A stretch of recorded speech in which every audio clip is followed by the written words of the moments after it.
तो good morning everyone. तो आज हम लोग का टॉपिक है कॉम्प्लीमेंट। लेकिन कॉम्प्लीमेंट पढ़ने से पहले हम लोग पढ़ेंगे derive the meaning of from tense. अब टेंस से मीनिंग को कैसे निकालते हैं, हालांकि इससे पहले हम बताया था स्ट्रक्चर ऑफ टेंस, कि टेंस का स्ट्रक्चर बनता कैसे है, जो हम लोग बचपन से रूल पढ़ते आ रहे हैं। वो रूल बनने के पीछे क्या क्या कारण होता है, तो वो सब हम लोग पढ़ चुके थे। अगर किसी को लाइक जो ये पिछले वाले चीज वीडियो नहीं देखे वो पहले देख लीजिए, उसके बाद ये वाला देखिए, ज्यादा बेहतर अंडरस्टैंडिंग देगा।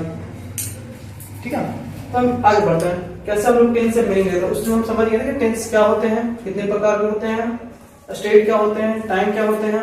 ठीक है, स्ट्रक्चर कैसे बनता है, ये सब देख चुके हैं।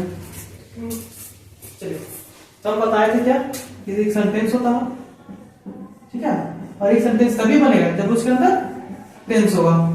क्लियर, टेंस तभी बनेगा जब उसके अंदर वर्ब होगा। अब वर्ब को टेंस तभी करेगा जब वो वर्ब फ्रेज जो भी कर सकते हैं, वर्ब या वर्ब फ्रेज जो आपका टाइम और स्टेट को शो करेगा। ये छोटा सा रिकॉल कर दिया, आप देख लीजिए, अगर हाँ समझ में आता है ठीक है, अगर नहीं समझ में आता तो फिर आगे बढ़ते हैं। चलिए आगे बढ़ते हैं। अब हम एक छोटे छोटे 2-3 क्वेश्चन देंगे, आप बताइएगा इसका क्या मीनिंग कर सकता है। और देखिए एक और चीज आप समझिएगा, जैसे हम लोग हमेशा बोलते हैं जब हम वीडियो लेक्चर देखते हैं, जैसे बहुत सारे लोगों को इंग्लिश बोलना नहीं आता है, तो वो बोलते हैं क्या, जब वो यूट्यूबर का वीडियो देखते हैं और भी बहुत सारे यूट्यूबर, तो वो बोलते हैं क्या, थिंक इन इंग्लिश।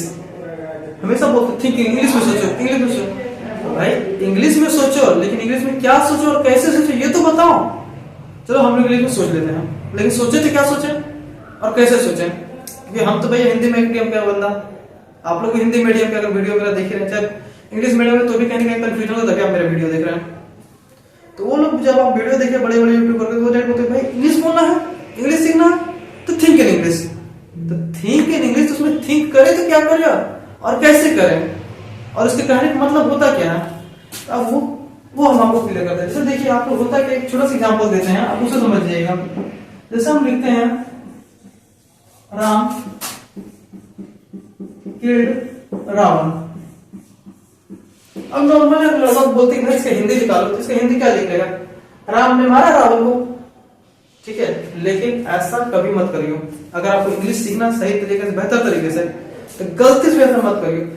इंग्लिश क्या करता है, इंग्लिश का एक स्टाइल है। ठीक, इंग्लिश का मतलब ये समझिएगा, हमेशा चलता है इंग्लिश का स्टाइल हाई ऑर्डर से लो ऑर्डर की ओर चलता है। क्या चलता है, लो ऑर्डर, मतलब जो ज्यादा इंपॉर्टेंट है वो पहले, उससे जो कम इंपॉर्टेंट है फिर वो, फिर उससे कम इंपॉर्टेंट है फिर वो, ऐसे चलता है। तो आप सोचिए इस सेंटेंस में सबसे इंपॉर्टेंट कौन है, राम, जिसके बारे में बात किया जाता है। और क्या बात की गई कि भाई मारा राम को। ठीक है, तो जो जिसके बारे में बात किया जाता है वो होता है सब्जेक्ट, और जो भी बात किया जाता है वो क्या होता है, प्रेडिकेट। लेकिन इससे तो हिंदी नहीं लिख रहा है, लेकिन इससे ये पता चला कि राम इंपॉर्टेंट है। हमेशा जब कभी इसे अर्थ निकाले तो सबसे पहले राम आएगा, इसका मतलब होगा क्या, अब बताओ, तो इसका होगा क्या, राम।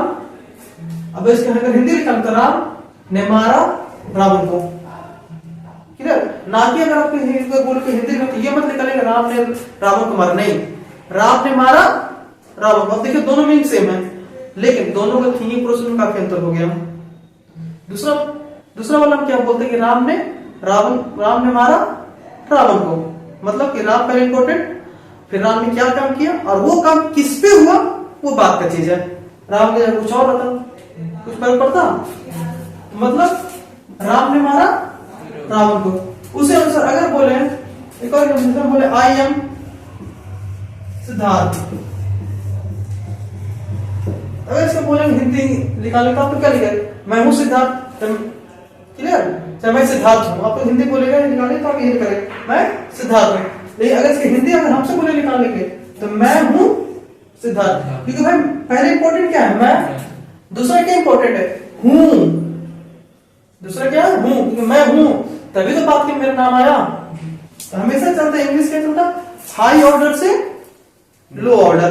तो जब कभी हिंदी में निकालना है तो सबसे पहले कौन काम कर रहा है और वो क्या काम कर रहा है, उसके बाद जो भी फलाना ढिकाना जो भी आ जाए। क्लियर, तो थिंक इन इंग्लिश का मतलब यही होता है high order to low order. Clear, जो ज्यादा इंपॉर्टेंट है उसको पहले, फिर उससे कम, फिर उससे कम। जैसे अगर हम लिखे राम इट्स अ मैंगो, तो इसके नॉर्मल से पहले अगर हिंदी निकालें ट्रांसलेशन के थ्रू, तो इसका क्या हिंदी निकलता है? राम आम खाता है? नहीं, वो सब मत निकालिए। देखिए सबसे पहले क्या टेंस कौन सा है? प्रेजेंट इंडेफिनिट, वर्ब है इंपॉर्टेंट क्या रहा? तो राम खाता है आम। तो दिक्कत अगर कभी हिंदी में निकालना भी है तो ऐसा निकालिए, ज्यादा बेहतर होगा। इसी को कहते थिंक इन इंग्लिश। अब देखिए जब कभी इसका स्ट्रक्चर बनाइएगा ना, तो पहले आपका स्ट्रक्चर बनेगा दिमाग के, उसके बाद मीनिंग। जैसे आपसे होता है कि जब आप बात करते हैं दूसरे से, तो अगर कोई अगला इंग्लिश में बोलता है, फिर आप हिंदी में सोचते हैं अच्छा इंग्लिश में ऐसा बोला है, इसका हिंदी में ये है, इसका हिंदी ये होगा, इसका हम आंसर ये देंगे हिंदी में। इसका जैसे हिंदी में हम आंसर तैयार करते, फिर हम सोचते भाई इसमें रहा नहीं लगा हुआ, अच्छा मतलब कंटिन्यूअस टेंस मतलब इजमार प्लस आईएनजी उसके बाद ये। इतना सोचते हैं तब जाके एक लाइन बना पाते हैं बोलने के लिए। जब तक बोलते हैं तब तक अगला बोल के निकल जाता है। तो उसके पीछे रीजन यही है कि हम लोग सच में सोच नहीं पाते इंग्लिश में। तो इंग्लिश में सोचने का मतलब क्या होता है? हाई ऑर्डर से लो ऑर्डर, पहले सब्जेक्ट फिर वर्ब, उसके बाद जो भी आ गया। क्लियर है तक? तो थिंक इंग्लिश का मतलब यही होता है, हमेशा high order to low order. अब समझिएगा एक छोटा सा चीज है, उसको समझने की कोशिश करें और उसी से हम लोग आते हैं कॉम्प्लीमेंट के ऊपर। ठीक है, जैसे एक छोटा देखिए, Ram has done this work. Ram has done this work. Clear? अब आपसे हम बोलेंगे कौन सा टेंस है, तब क्या इसको देख के टेंस बताइएगा या फिर इसको देख के बताइएगा? किसको देख के बताएगा? वर्ब को देख के ना। क्लियर? तो मतलब कि अगर बाई द सेंटेंस में ये ना रहे तो भी मीनिंग दे देगा ना कि नहीं देगा? अब ठीक है, फिर अगर हम रहने दे इसको हटा दे, फिर हम इसको हटा दे तो भी मीनिंग दे देगा, तो भी हम टेंस पकड़ रहे हैं। लेकिन क्या अगर ये हट जाए तो मीनिंग देगा? मतलब इंग्लिश का सबसे इंपॉर्टेंट चीज बोले तो क्या है? वर्ब। तो अगर आपसे पूछे इसका ये कौन सा टेंस में है, तो आप देखिए यहां देखिए क्या है, परफेक्ट, और ये हो गया प्रेजेंट। इस कौन सा टेंस में है? Present perfect. इसका हिंदी मीनिंग प्रेजेंट परफेक्ट मतलब होता क्या है? ये काम कंप्लीट हो गया। इसका हिंदी मीनिंग क्या लिख रहा है? राम ने कर लिया है यह काम। तो ऐसे निकाली हिंदी ये नहीं कि ऐसे निकाली राम ने यह काम कर लिया, नहीं, राम ने कर लिया यह काम। ये ऐसे इसलिए बोल रहे हैं कि आपसे जब बड़ा बड़ा सेंटेंस पढ़िएगा, ठीक है, ये तो मैं 4 अक्षर का, लेकिन जैसे जब बड़ा बड़ा सेंटेंस पढ़िएगा ना तो उसमें बहुत आपको प्रॉब्लम हो जाएगा अगर वो पुराना तरीका से चलिएगा। ठीक है, होता है क्या इनमें दो हिंदी से होता तरीका होता है। जब कभी हिंदी लैंग्वेज होता है ना, हिंदी का जो स्ट्रक्चर चलता है यस और भी चलता है, यस और भी, और इंग्लिश का जो स्ट्रक्चर चलता है यस भी। क्लियर? जैसे बोलते हैं राम आम खाता है, तो राम हो गया सब्जेक्ट, आम हो गया ऑब्जेक्ट, खाता हो गया वर्ब। मतलब कि भाई जो ज्यादा इंपॉर्टेंट है उसको हम लोग पोजीशन पे ठीक रखें। अब क्या करते हैं हम जो सबसे कम इंपॉर्टेंट उसको बीच में डालते हैं ना, जो उससे और जो मिडिल में उसको लास्ट में करते हैं। इंग्लिश ऐसा नहीं करता है।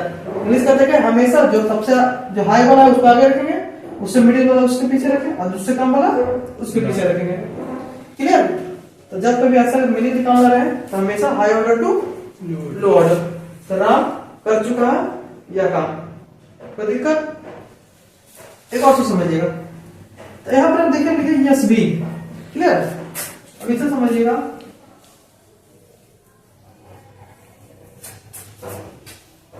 जैसा हम लिखे हैं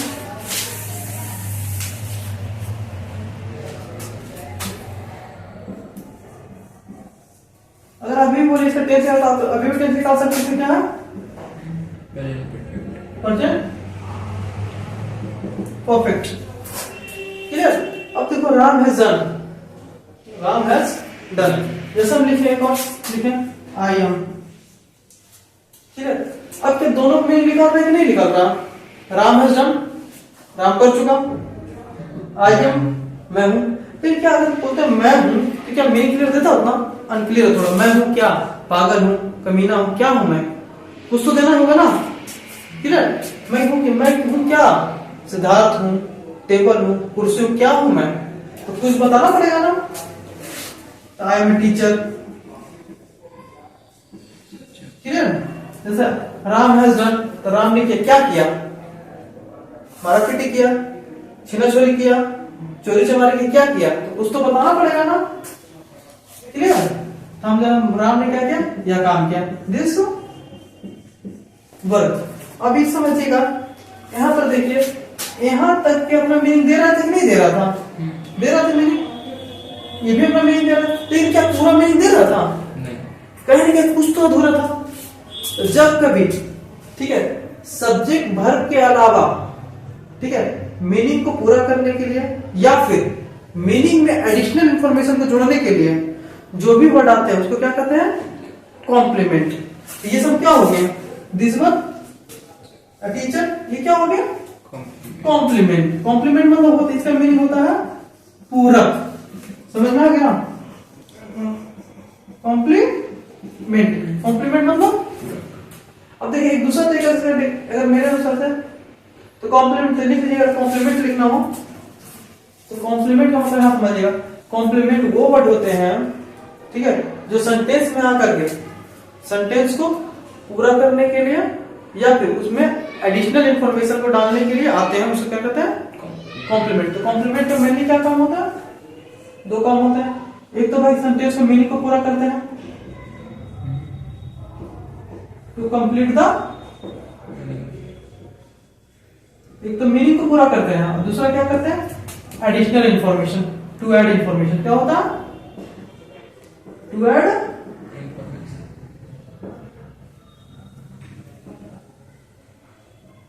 इंफॉर्मेशन।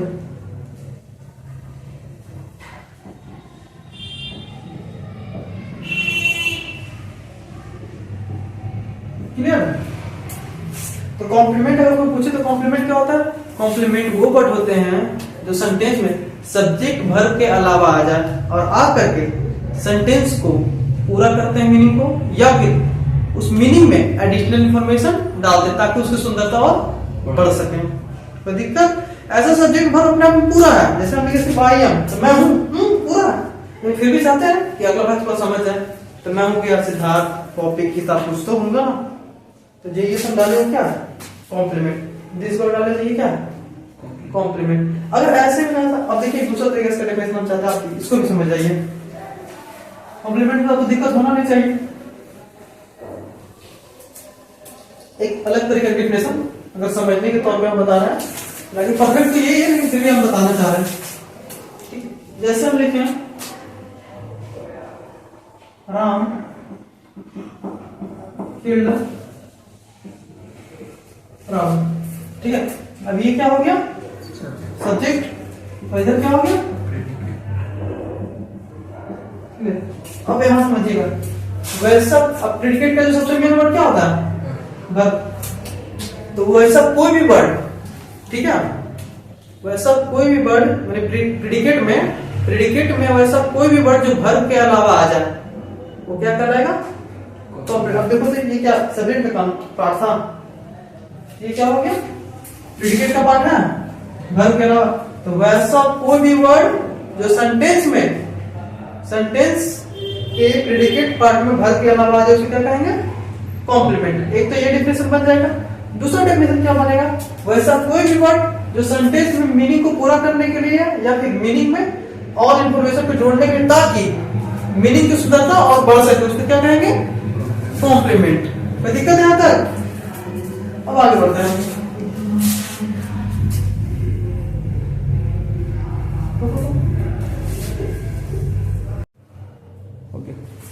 कॉम्प्लीमेंट मतलब क्या होता है, वैसा कोई भी वर्ड जो कि मीनिंग को कंप्लीट करे या फिर सेंटेंस को पूरा मीनिंग दे या फिर सेंटेंस में इंफॉर्मेशन को ऐड करे।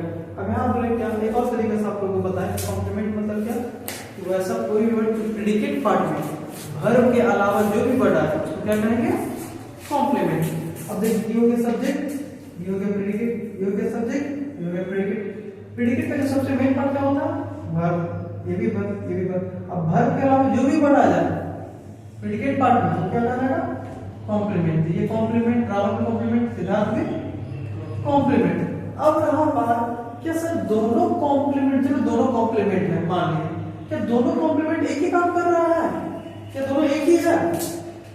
अब इसे सब ध्यान समझिएगा, कॉम्प्लीमेंट कितनी तरह के, अब हम कॉम्प्लीमेंट कितनी तरह होता है, क्यों क्यों कितने तरह होते हैं, इसके पीछे रीजन क्या है कितनी तरह होंगे, तब समझिएगा। टाइप्स ऑफ कॉम्प्लीमेंट क्या होता है, टाइप्स ऑफ कॉम्प्लीमेंट। देखिए होता क्या है, कॉम्प्लीमेंट मेनली 5 तरह होते हैं। एक होते हैं, एक होते हैं सब्जेक्ट कॉम्प्लीमेंट, एक होते हैं कॉम्प्लीमेंट।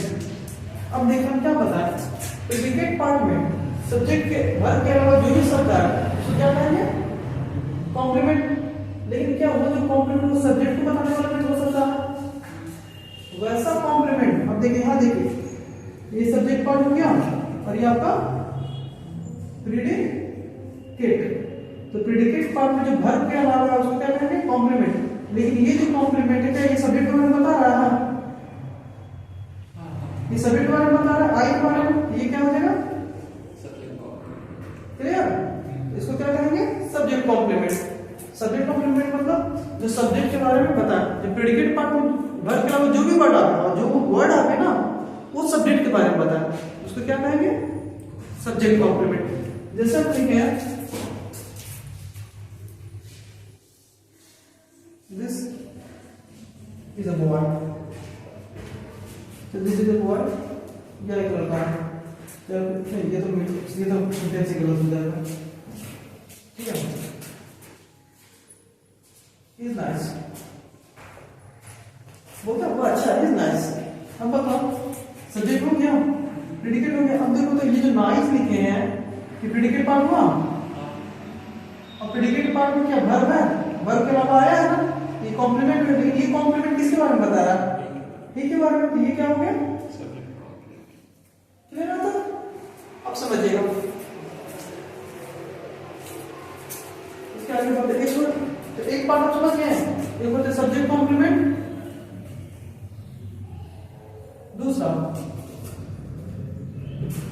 दूसरे होते हैं वर्ब कॉम्प्लीमेंट। क्या होता है, वर्ब कॉम्प्लीमेंट। कॉम्प्लीमेंट का हिंदी मीनिंग होता है, उसके याद रखिएगा पूरक। क्या होता है, पूरक। ठीक है। अब वर्ब कॉम्प्लीमेंट क्या होता है, इसको समझिएगा। जैसे मैं बोले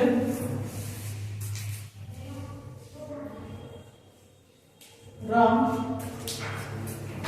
runs fast, Ram runs fast, Ram दौड़ता है तेजी से। सब्जेक्ट प्रेडिकेट, क्लियर है तक, ये हो गया सब्जेक्ट, ये हो गया प्रेडिकेट। प्रेडिकेट का सबसे मेन पार्ट क्या होता है, वर्ब। तो वर्ब के नाम जिसके अंदर वो क्या होता है, कॉम्प्लीमेंट। अब तुम सोचो अपने राम दौड़ता है तेजी से, तो ये जो तेजी से आया किसके लिए आया, रन के लिए या फिर राम के लिए आया, रन के लिए। रन क्या है, वर्ब, ये क्या हो जाएगा, वर्ब कॉम्प्लीमेंट। क्लियर। मतलब वैसा कोई भी कॉम्प्लीमेंट, वैसा कोई भी पूरक, वैसा कोई भी शब्द जो पूरक की तरह काम करता है, वो वर्ब के बारे में एक्सप्लेन करे, वर्ब के बारे में बढ़ चढ़ के बताए, उसको क्या कहेंगे, वर्ब कॉम्प्लीमेंट। इसी को जब आगे पढ़ाएंगे इसी को एडवर्ब। क्लियर। अभी आप समझिए क्या हो गया, वर्ब कॉम्प्लीमेंट। कोई दिक्कत, जैसे हम लिखते हैं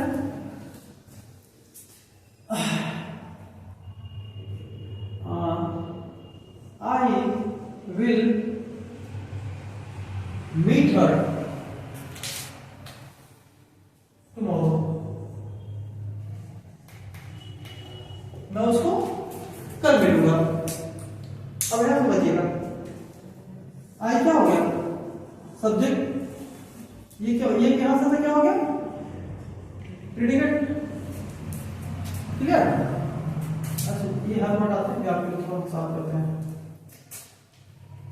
I will meet tomorrow. Clear. तो ये आपका सब्जेक्ट और ये पार्ट हो गया क्या, प्रेडिकेट। तो प्रेडिकेट का मेन पार्ट क्या होता है, वर्ब, ये पूरा पूरा क्या हो गया, वर्ब हो गया, वर्ब बोल सकते हैं फिर वर्ब फ्रेज। अब वर्ब और वर्ब फ्रेज के अलावा जो भी सेंटेंस में आता है उसे क्या कहते हैं, कॉम्प्लीमेंट। अच्छा ये कॉम्प्लीमेंट इसे हिंदी में क्या, इसका मीनिंग क्या निकलता है, मैं मिलूंगा कल, तो ये कल किसके लिए आया है, आई के लिए या फिर मिलने के लिए, मिलने के लिए आया ना, मिलना क्या है वर्ब, तो वर्ब के बारे में बताओ क्या होता है, वर्ब कॉम्प्लीमेंट। तो वर्ब के बारे में क्या क्या बता सकता है, वर्ब मतलब क्या, क्रिया, क्रिया कैसे हुआ, कहाँ हुआ, कब हुआ, क्यों हुआ, किसके द्वारा हुआ, ये सब जो भी वर्ड आएंगे ना प्रेडिकेट पार्ट में सब क्या कहलाएंगे, वर्ब कॉम्प्लीमेंट, जो कि क्रिया के बारे में बताया।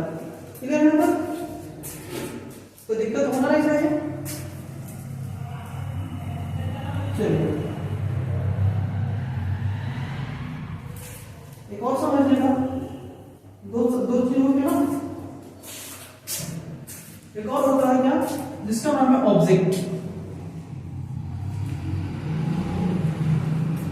ऑब्जेक्ट, अब सही ऑब्जेक्ट देखिए, हम लोग क्या होता है इंग्लिश में हम लोग पढ़ा जाता है सब्जेक्ट वर्ब ऑब्जेक्ट, नहीं, जब भी कभी अगर होगा इंग्लिश में भी तो सब्जेक्ट वर्ब अपने आप में पूरा मीनिंग दे सकता है, लेकिन अगर उसको और क्लियर चाहिए सब्जेक्ट वर्ब कॉम्प्लीमेंट, लेकिन टीचर को उतना पढ़ाना चाहता नहीं है, स्टूडेंट उतना पढ़ना चाहता नहीं है, अगर रियलिटी में अगर कुछ होगा तो होगा सब्जेक्ट वर्ब कॉम्प्लीमेंट, और कॉम्प्लीमेंट का पार्ट होता है ऑब्जेक्ट। क्लियर, ये कॉम्प्लीमेंट का पार्ट है ऑब्जेक्ट। क्लियर, अब समझते हैं ऑब्जेक्ट क्या होता है। क्लियर, ऑब्जेक्ट होता क्या, आप समझिए ऑब्जेक्ट का मतलब समझिएगा, वैसा कोई भी वर्ड, वैसा कोई भी वर्ड, ठीक है, ठीक है, जिस पे काम का प्रभाव पड़े, जिस पर काम का प्रभाव पड़े। अगर काम का प्रभाव ना पड़े, इसका मतलब, इसको आप दूसरे तरीके से समझिएगा, तो वैसा कोई भी वर्ड जिसपे काम किया जाए, जो जिसपे एक्शन करो, माने कोई काम हो और वो एक्शन जिसपे हो, उसे क्या कहेंगे, ऑब्जेक्ट। जैसे समझिएगा, जैसे हम देखिए राम किड राम, अब मेरे राम ने क्या काम किया, मारने का, और ये मारने वाला काम किससे पूरा किया जाएगा, रावण पूरा किया जाएगा, तो ये क्या हो जाएगा, रावण कॉम्प्लीमेंट में कौन सा हो जाएगा, ऑब्जेक्ट। समझ में आया, मतलब कि भाई कोई काम हो और उस काम जिसपे होता है उसको क्या कहेंगे, ऑब्जेक्ट। जैसे हम लिखें he bought a chair, अब देखो सब्जेक्ट प्रेडिकेट, कोई दिक्कत है ना, ये हो गया आपका सब्जेक्ट और ये हो गया प्रेडिकेट। क्लियर, प्रेडिकेट का जो मेन पार्ट क्या होता है, वर्ब, वर्ब के अलावा जो भी आता है वो होता है क्या, कॉम्प्लीमेंट। लेकिन कॉम्प्लीमेंट में है तो क्या है, सब्जेक्ट कॉम्प्लीमेंट है, सब्जेक्ट क्या सब्जेक्ट के बारे में बात कर रहा नहीं, तो क्या ये वर्ब के बारे में बात कर रहा नहीं, तो है क्या, तो ऑब्जेक्ट कैसे हम माने, ऑब्जेक्ट चेक कर लेते हैं, तो कैसे चेक करें, मतलब कि जो काम दिया हुआ ना वो काम इस पे हो जाए, तो राम ने उसने खरीदा, अब वो खरीदने का किस पे पड़ा होगा, वो खरीदने का काम किस पे किया गया होगा, चेयर पे, तो चेयर क्या हो गया आपका, ऑब्जेक्ट। ठीक है, अगर ऐसे नहीं समझ में तो एक और आपको एग्जांपल दे दूं, उससे और बेहतर अंडरस्टैंडिंग मिलेगा। देखिएगा, समझिए ऑब्जेक्ट का मतलब समझिए क्या होता है, भाई कोई काम हो और उस काम का परिमाण किसपे पड़े, जिसपे पड़े उसे बोलते हैं ऑब्जेक्ट। अगर ऐसे नहीं समझना है समझिएगा, कोई काम हो उस काम वो काम किसपे किया जाए, वो काम जिसपे किया जाएगा वही ऑब्जेक्ट कहलाएगा। जैसे देखिए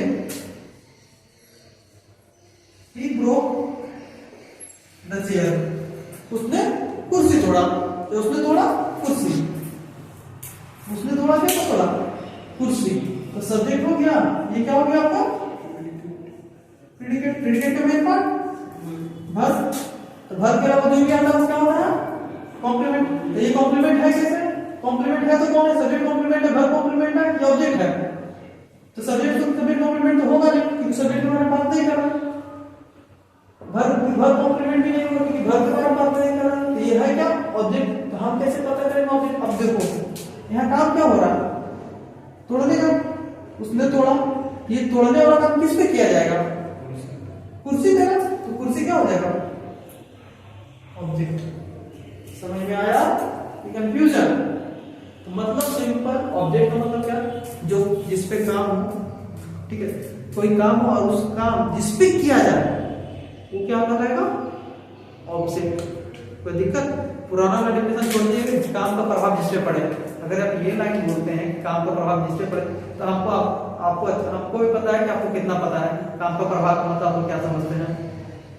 काम का प्रभाव मतलब आप लोग बस इतना समझते हैं कि राम ने रावण को मारा, रावण ऑब्जेक्ट है। भैया अब ये छोड़िए, आप समझ जाइए नया तरीके का डेफिनेशन, ठीक है। ऑब्जेक्ट का मतलब क्या, कोई काम हो, ठीक है, और वो काम जिस पे किया जाए वो हो जाएगा आपका ऑब्जेक्ट। कोई दिक्कत, आगे बढ़ते हैं। समझ में आ रहा है?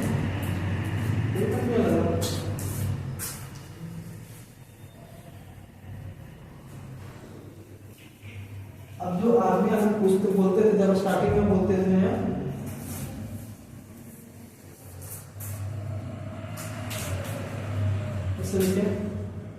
आई एम ए बॉय। अब आप मुझसे पूछते थे ये है क्या, तो आपको बोलते थे ये सब्जेक्ट है, ये वर्ब है और ये ऑब्जेक्ट है, और आपने आपको सीधा तान के पता ये सही है। अब आप बताएं क्या कभी ये ऑब्जेक्ट हो पाएगा, कभी नहीं हो पाएगा। कैसे, क्योंकि ये सब्जेक्ट हो गया और ये पार्ट क्या हो गया, प्रीडिकेट। प्रीडिकेट का मेन पार्ट क्या होता है, वर्ब। वर्ब का आपको जो भी है वो क्या होता है, ये आपको ऑब्जेक्ट अभी है क्या, अभी मेरे अनुसार से पढ़ रहे हैं, अभी है क्या, कॉम्प्लीमेंट। लेकिन ये जो कॉम्प्लीमेंट है किसके लिए आया, यम के लिए या फिर आई के लिए, या फिर यहाँ पे कोई कहा। अब आप सोचिए, जो ऑब्जेक्ट का बंदा बोल रहा था इससे पहले, तो ऑब्जेक्ट कैसे, ऑब्जेक्ट होने में क्या होना चाहिए भाई, पहले काम होना चाहिए। क्या इस सेंटेंस में कोई काम हो रहा है, इसका मतलब ये तो ऑब्जेक्ट कभी हो ही नहीं सकता। तो मतलब जो बंदा अभी तक बोल रहा था कि ऑब्जेक्ट वो खत्म, इसका मतलब कॉम्प्लीमेंट है। तो कॉम्प्लीमेंट में कहा सब्जेक्ट कॉम्प्लीमेंट है फिर वर्ब बोला। अब देखो ये किस बॉय किसके लिए आया, आई के लिए आया, एम के लिए आया, आई के लिए आया ना, ये क्या हो जाएगा, तो आप लोगों को सब समझ में आया, ये क्या है आपका सब्जेक्ट कॉम्प्लीमेंट। कोई दिक्कत, तो वो पुराना तरीका छोड़िएगा कि सब्जेक्ट वर्ब ऑब्जेक्ट हमेशा होता है, नहीं, सब्जेक्ट वर्ब कॉम्प्लीमेंट होता है, ऑब्जेक्ट नहीं होता है। आगे बढ़ते हैं, ठीक है। अब देखिए इसके अलावा एक और होता है, उसका नाम है आपका ऑब्जेक्ट कॉम्प्लीमेंट। क्या नाम है उसका, object.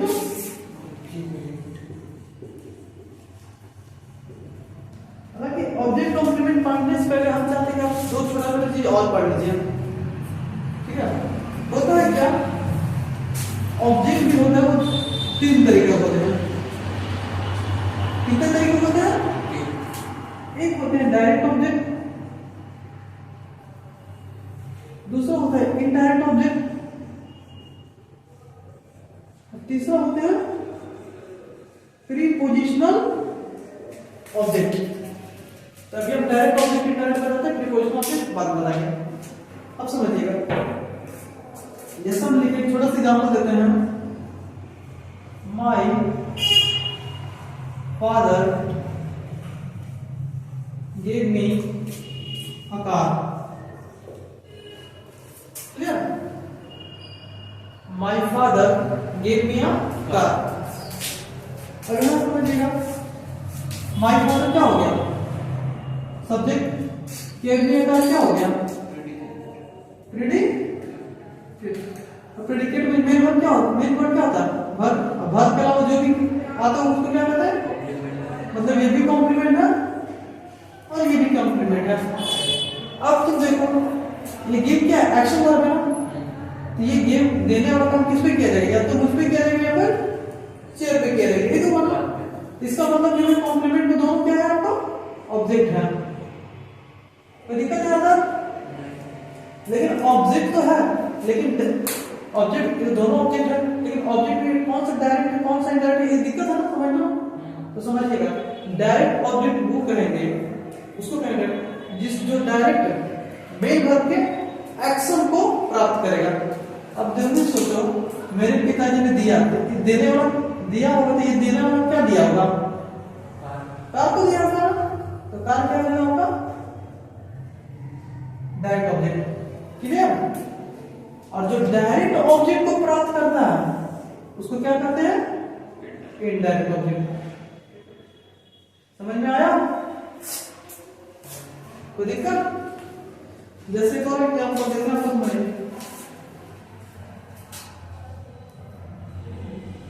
the student asked me a question.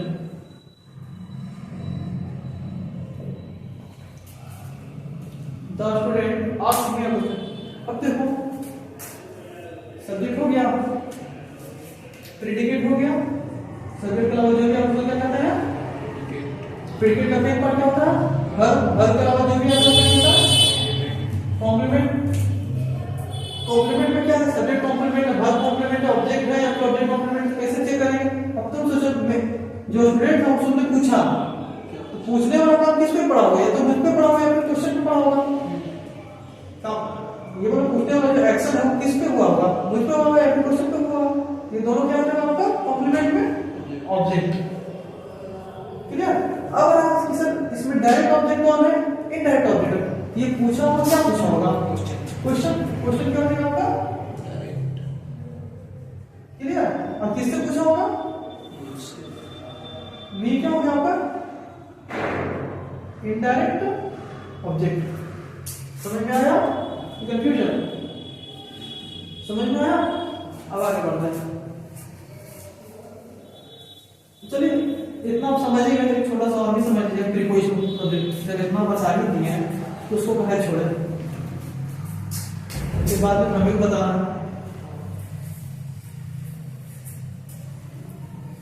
अब समझिए प्रीपोजिशन ऑब्जेक्ट होता क्या? प्रीपोजिशन ऑब्जेक्ट समझने से पहले ये समझिए प्रीपोजिशन होता क्या है।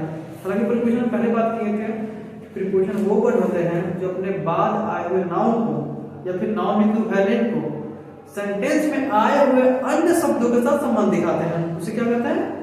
प्रीपोजिशन। तो जो प्रीपोजिशन के बाद जो शब्द आते हैं ना उसे कहते हैं प्रीपोजिशनल ऑब्जेक्ट। समझिएगा, देखिए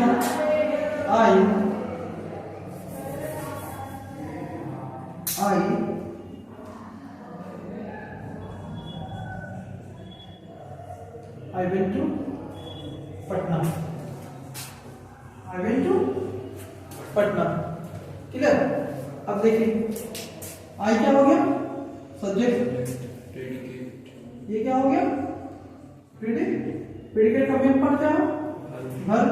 इसके अलावा जो भी है क्या हो गया? कॉम्प्लीमेंट। तो कॉम्प्लीमेंट तो हो गया, क्लियर? लेकिन कॉम्प्लीमेंट में है क्या? तो यहां से ये टू होता है क्या? प्रीपोजिशन। क्या होता है टू? प्रीपोजिशन। अब देखो, अब तुम सोचो टू को हटा दो, क्या मीनिंग देता है? I went Patna. हालांकि सुनने तुमको लगा भाई मैं पटना में गया, लेकिन ये मीनिंग देने के लिए भाई ये आपको लगाना जरूरी है। तो प्रीपोजिशन होता है जो कि आपको दिखाता है डायरेक्शन को और डिस्टेंस को। क्लियर? टू का यूज किया जाता है बीडीआर ग्रुप में।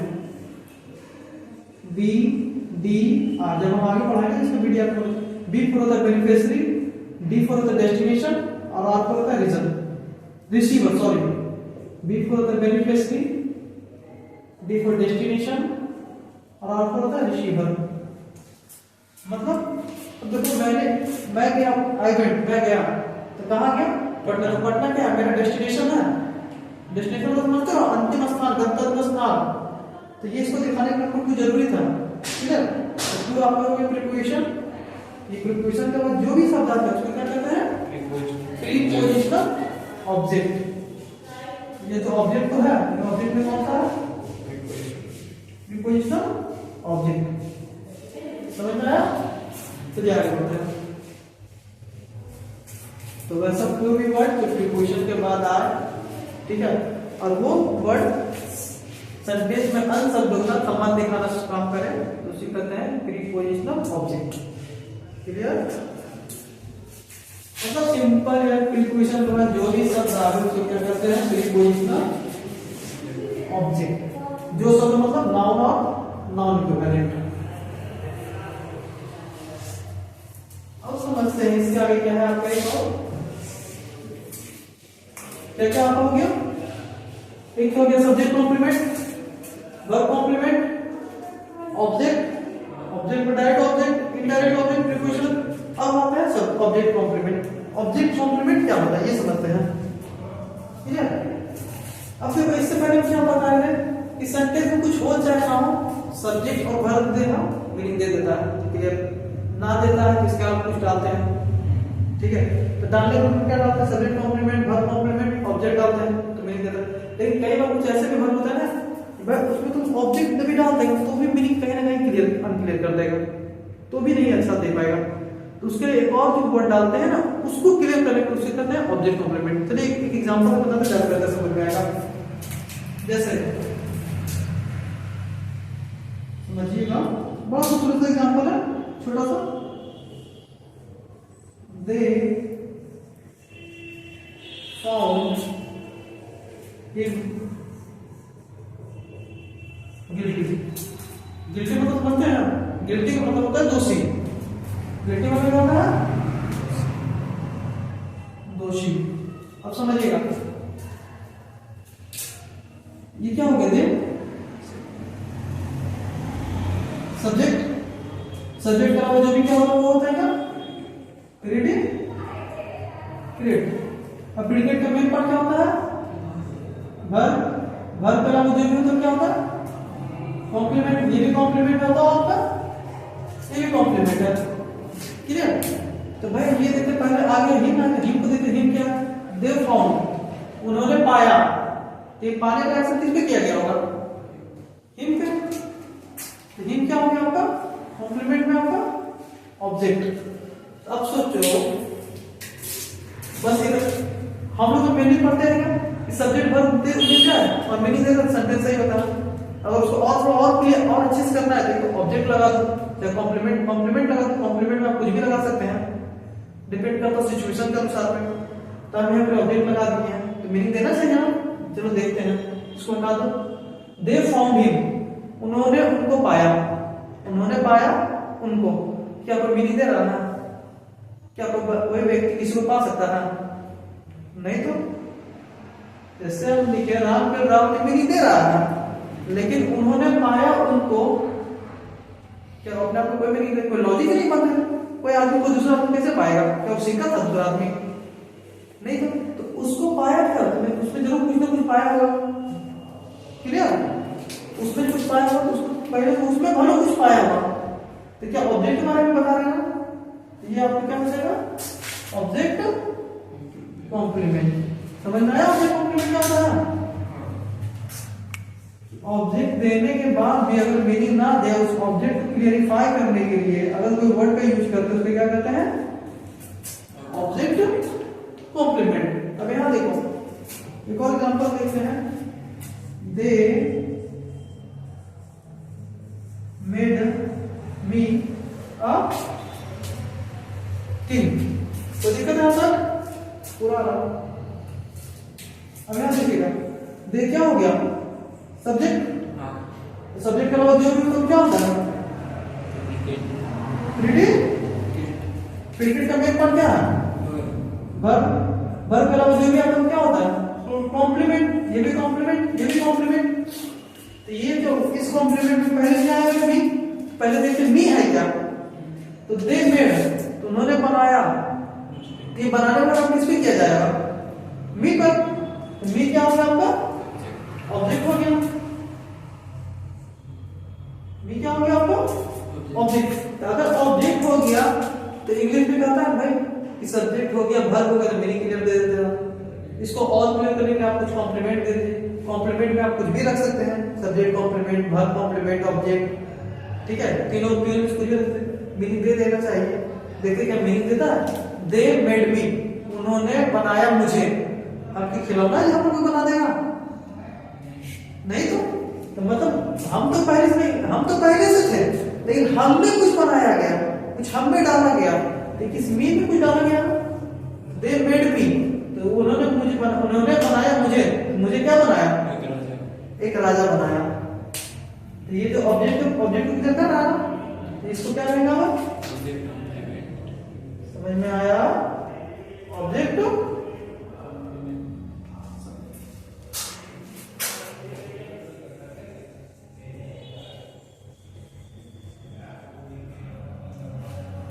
क्लियर।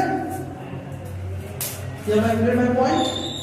मतलब सिंपल कि अगर कभी सेंटेंस में सब्जेक्ट वर्ब के अलावा ऑब्जेक्ट डालते हैं, ऑब्जेक्ट लेने के बाद भी अपना मीनिंग अनक्लियर करता है, तो अगर कोई एडिशनल वर्ड डालते हैं जो ऑब्जेक्ट को क्लियर कर दे तो वो कहलाता है ऑब्जेक्ट कॉम्प्लीमेंट। और एक ऑब्जेक्ट कॉम्प्लीमेंट तभी बनेगा जब ऑब्जेक्ट होगा। कोई दिक्कत? हम पूछते लोगों से तो पागल सा आंसर देते सर दैट ऑब्जेक्ट कॉम्प्लीमेंट। भाई ऑब्जेक्ट रहेगा तब तो ऑब्जेक्ट कॉम्प्लीमेंट आएगा, तो बिना ऑब्जेक्ट कॉम्प्लीमेंट नहीं आ सकता। जिस तरह बिना सब्जेक्ट के सब्जेक्ट कॉम्प्लीमेंट नहीं आ सकता, जिस तरह बिना वर्ब के वर्ब कॉम्प्लीमेंट नहीं आ सकता। कोई दिक्कत? तो मतलब कहीं ना कहीं पहले ऑब्जेक्ट होगा उसके बाद ऑब्जेक्ट का कॉम्प्लीमेंट होगा। कोई दिक्कत? एक और उपाय छोटा सा, उसका नाम है एडजेक्टिव कॉम्प्लीमेंट। ये कुछ ज्यादा है नहीं, ठीक है, ये आपको काम पर बहुत सारी चीजें वो बहुत हाई लेवल पे आपको जो अभी मेन जो आपको पढ़ना है यही पढ़ना है, subject complement, verb complement, object और ऑब्जेक्ट कॉम्प्लीमेंट। एक एडजेक्टिव कॉम्प्लीमेंट है वो बहुत बात की चीज है, ठीक है। तो आज की क्लास यहीं तक करने देते हैं, और आपको अगर कोई प्रॉब्लम है तो आप कमेंट में पूछ सकते हैं। और हो सके तो मेरा वीडियो देखने से पहले आप लोग जरूर इसके प्रीवियस लेसन देखा करिए और उसको सुन के अच्छा से समझिए। अगर कोई प्रॉब्लम हो, ठीक है, तो मेरा नंबर है, आप उस पर कांटेक्ट कर सकते हैं, ठीक है, या तो आप प्रॉब्लम को हमें कमेंट में लिख सकते हैं, रिप्लाई दे देंगे। That's all, thank you.